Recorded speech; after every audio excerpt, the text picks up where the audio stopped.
From the Disc Kingdom podcast. In this episode, I'm going to be kind of giving our thoughts so far on the Lilo and Stitch event that's currently going on in Disney Magic Kingdoms. It's been out kind of for a week now, but as of obviously the time of recording, that's when we're going to base it on. Personally, just unlocked. I can't think of what his name is. Is it Juma? It's Jumba. Jumba. Yes, I had a load of gems, so I decided that I would actually pick him up this time because I had enough gems to buy him. I believe it was 275 gems. Yes, and I had 290, so I was like, "Ooh, I'll have him then." I've been like saving up on them. So I thought, I'll use that rather than buying the bundle for £7. I did buy I'm all for the other premium character because he was only like I think £3.99. He wasn't too bad. He was Pleakley, and that came with the Scrump backpack stand, I believe. Yeah, that one I don't mind. See, I'm quite happy with chipping in a few quid for a pack or for a character or for like the float. I usually do that. What I don't like is when the prices start creeping up to £7, £8, £9 or dollars.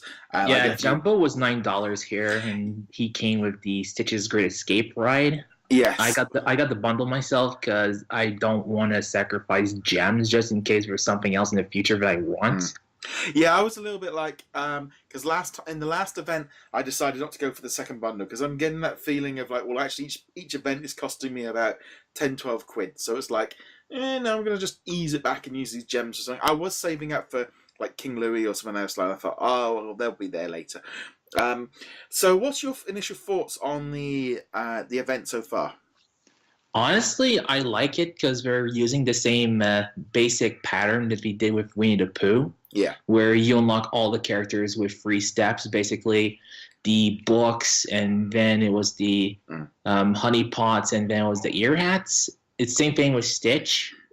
And I believe the second step is going to be unlocked once you unlock Angel, which is going to take at least a day or two to get all the parts for her. And it's the same amount as Rue. Yeah.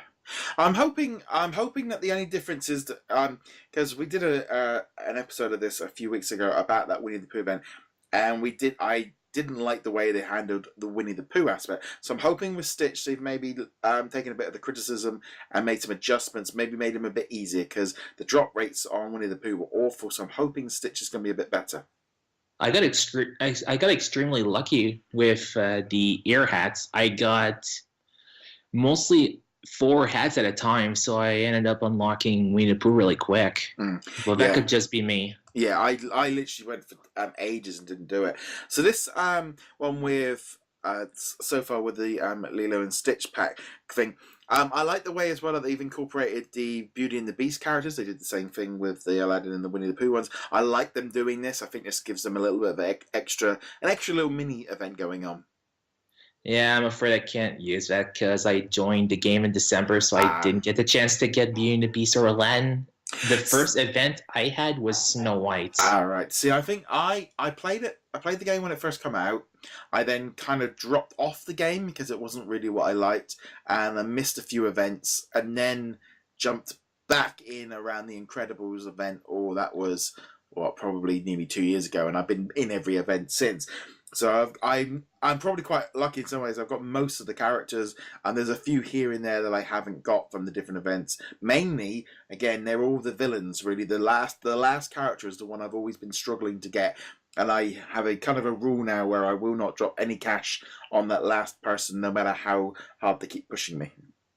Yeah, I only did so with the Queen because I only had like 2 pieces left. Yes, there's that kind of thing, isn't it? If it's like if it's like you kind of think, well, if it's under 20, 30 gems, I do start thinking, well, I will get 20 odd gems for finishing the pack off. So it's that thing, isn't it? You'll get that back. Yeah, I just wish they'd redo events so you can get some of the past characters like Frozen or Nightmare Before Christmas, because I don't really feel like buying those legendary chests because they're a bit of a rip-off. Yes, and I think that's kind of the big thing really is for things like this Beauty and the Beast mini event, it's about getting someone like you personally to maybe buy those chests. Now, obviously, microtransactions and loot boxes have been a discussion on numerous occasions about things, and even just this past week, Belgium outlawed loot chests and they're going to be bringing that in as a thing that's breaking the law, and it could fit. So that could essentially make like this game that those loot things wouldn't be allowed to be used in Belgium. I think there's something else in like Norway's going for. So I'm wondering if they might need to keep an eye on how they're doing this, because I don't know if these chests are going to be able to be used much longer the way that governments are starting to do some legislation. Yeah, we can all thank Battlefront 2 for that. Yeah. Well, actually, it's funny because Battlefront 2 got away with in Belgium from actually being deemed. I think that was because they'd removed all the microtransactions when it went into being checked and stuff by the government. So technically, Battlefront 2 did actually sneak through. I think it was Battlefront 2. I think Battlefront 2 was the peak of it. It had been building up through the year, through NBA, through FIFA, through the Lord of the Rings game. It'd been building and building and building. And I think Star Wars Battlefront was like the final big step in the final battle. Yeah, that's mainly why I don't play sports games, honestly. Like, the first time I encountered loot crates was in Simpsons Tapped Out. Yeah, I've not really got one into that. I'll be honest, like loot crates and stuff like that. I don't, or loot boxes. We shouldn't really call them loot crates because that's an entirely different thing. But yeah, I'm not really into it, and I'm wondering if the Disney Magic Kingdoms game is going to have to look at the future of maybe in future ways of events and how it handles it. It might not. I think like the premium chests and stuff work if you're given them for free. It's when you start having to pay cash for them. And with these, especially like with, if you want Aladdin and you've got to buy a chest to get him, they might have to go down the line of just opening it up for gems and you buy them with, they can make it another way where you know what you're buying. But personally, I'd love them just to change the gem system and make it more. The trouble is with these like sort of currencies is kids sometimes don't understand that they actually are real money. Yeah, that's why they have to advertise it at the bottoms like this costs real money. Yeah, it's going to be interesting where it goes on in this one, but I think for the time being, the game will probably be able to keep going as it is. But I do wonder if that's going to change it. And as you said, you're a prime example of someone that's not wanting to jump into those chests. Yes, but I do have one small complaint with the Lilo and Stitch characters. Yeah, and it's the fact that Gantu is not in it. Which one's Gantu? He's the big one that looks like a whale. Yes. It's that kind of thing. I'm wondering if they're going to add him later or if he's... Yeah, it was a little bit... I don't think so, honestly. Yeah. But something else interesting did happen. Angel is the first character from a TV show to be in Magic Kingdoms. I mean, the only thing I could think of is they might start adding them in later as extra events or extra chests, because just thinking forward, I think they what they've been doing like with the Toy Story characters and just like drop it and the Peter Pan and the sort of Sleeping Beauty ones where they're kind of dropping in single characters later on. Yeah, that could work. Yeah. I mean, as far as like the characters, I was a little bit like with these choices. I like the movie and I've seen it a few times. I love Stitch, but the rest of the characters I'm really not that kind of fussed about. So it's not really an event thing where I know the characters and they're my favourites and I've got to have them all. This one was a little bit like, yeah, all right, I'll do what I can, but I'm not. Stitch is the only one I'm really after. Do you know what franchise I was really hoping would make it? Big Hero 6. Because the TV show's coming out, it would have been good promotion. Yeah, and there's 7 characters. There's Hero, Baymax, Fred, Go-Go, Honey, and there's the villain Yokai. And costumes, they can do their regular outfits or their superhero outfits as costumes in that booth on the main street. Yeah, maybe as we get closer to, because the new TV show starts in June, doesn't it? So it still could easily be a June or even maybe even like July, August event.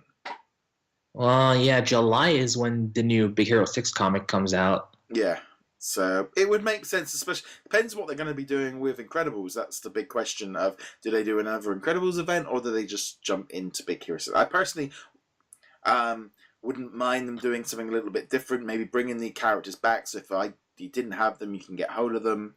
It wouldn't be quite as good for people that have been in the game for a while, but I think there's a lot of new players that probably would like a redo and a chance to get those characters. Honestly, I think they're just gonna add in one or two of the new characters from the movie, and that's it. Like we've been doing with Fairy Godmother, just adding in to what's already there.